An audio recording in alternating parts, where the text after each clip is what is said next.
Hey everyone, we have another hard level SAT math question for you today.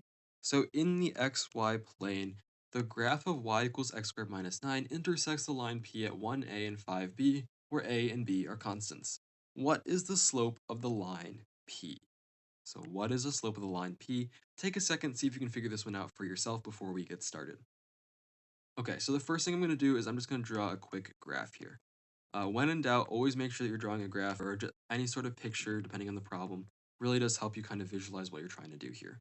All right, so we know just from basic algebra, this is going to be an upward facing graph because, we have a positive coefficient on the x squared. It's got a y-intercept here of -9, right? Let's say we have the point A here, so this is 1A, and we have our second point over here, this is 5B.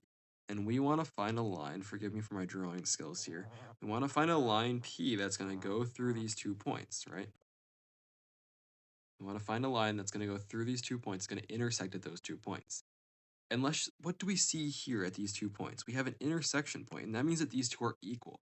That means that y is equal to P at these 2 points, right? So the value of y is equal to the value of P. What this means is that P of 1 is equal to y of 1. And can we find y of 1?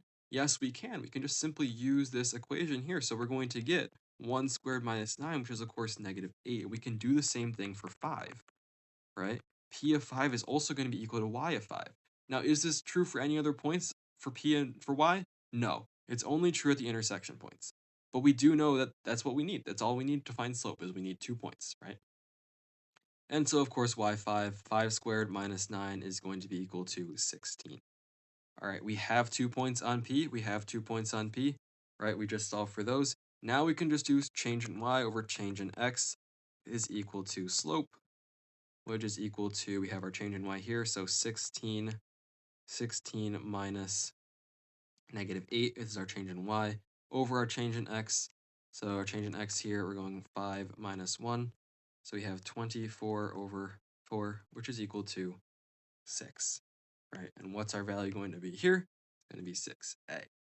Now, how could you quickly eliminate two answers if you were in a time crunch and just had to guess on this question? Well, you know that this is going to be positive.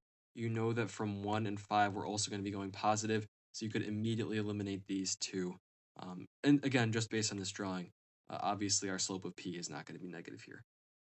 All right, that's this question.